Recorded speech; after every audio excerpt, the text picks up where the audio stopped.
Time now for your forewarned weather with Chief Meteorologist Alana Brophy. Wow. And then there's the weather. An active night for many of you across Utah, and for others, it was calm. Alana Brophy live from Davis County for us tonight. Hi, Alana. Hi, Brian. We cover the state, and there's always something happening, but a severe day today for many in central and eastern Utah. While along the Wasatch Front, we saw quieter conditions, but it continues tonight with strong storms in central Utah. We're going to start with hail video that comes from Green River. Thank you to Brody for sharing this. We saw that intensity with the storms as we made it into the afternoon hours. Now, the hail, I wish you could hear it, was coming down. Large hail, anywhere from 3/4 of an inch to an inch in diameter as severe storms rolled through. Speaking of severe storms, take a look at the video in Moab as a severe thunderstorm hit.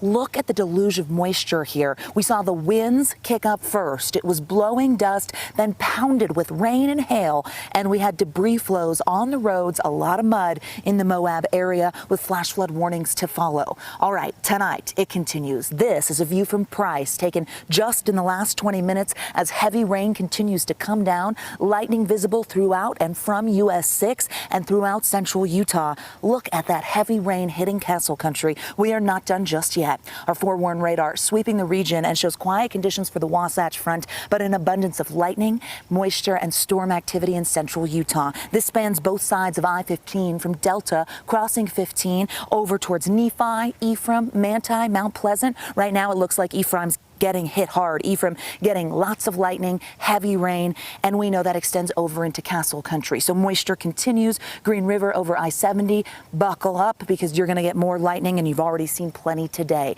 Northeastern corner of the state quieting, but Duchesne County had a flood advisory for several hours. We also saw flash flood warnings throughout south central Utah, and tonight we've quieted there. All of our warnings have relaxed, but the Four Corners stays active near Monticello and Blanding as thunderstorms track towards that area. Why did we see this? Well, this monsoon surge brought in all of this moisture, and the cold front that you see on the satellite radar tracked through the state, allowing for lift, and those storms developed. You notice how they really intensify in the last 3 hours and then linger in central Utah tonight.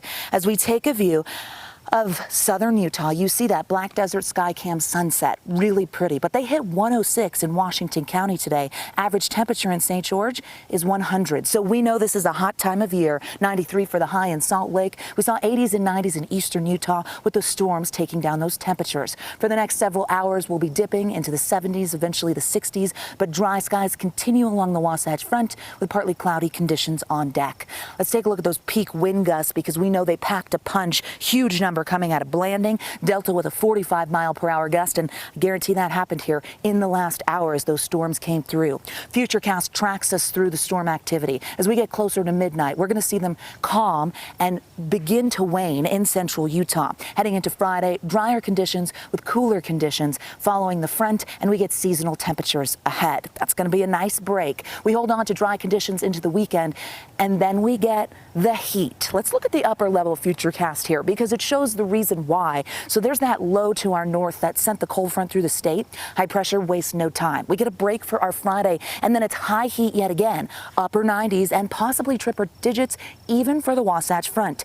All while southern Utah holds on to the triple digits for the next 7 days. As you notice, that upper level Futurecast keeps things interesting. We'll go to temperatures for tomorrow because you can enjoy the cool down as we're going to see a day in the 80s along the Wasatch Front. Upper 80s flirting with 90 overall. It's not going to be bad. 80s and 90s on the eastern side of the state. 104 expected in St. George. As we look at that 7-day forecast for Washington County, triple digits, folks. Holding on for the next 7 days. We've got the 4th of July in view here, and it sizzles at 108. The winds will pick up over the weekend in Washington County, but a dry pattern. The Wasatch Front also dries out. We didn't even get the storms today. We had some gusty winds yesterday, but overall, this is climatologically speaking the driest, one of the driest times of the year for the Wasatch Front. See those temperatures climbing to 100 degrees by the latter part of your weekend? We get a dry cold front Monday, and that will allow for the numbers to dip, so we'll see 90s, a little closer to where we should be as we get through next week and head towards the holiday. It has been a very busy day in the Utah weather world, and even tonight it continues with pouring rain in Castle Country and thunderstorms throughout central Utah crossing our major interstate. Always remember, folks, when it comes to severe weather, when thunder roars, you head indoors and you never want to drive across those flooded waters. Brian, back to you.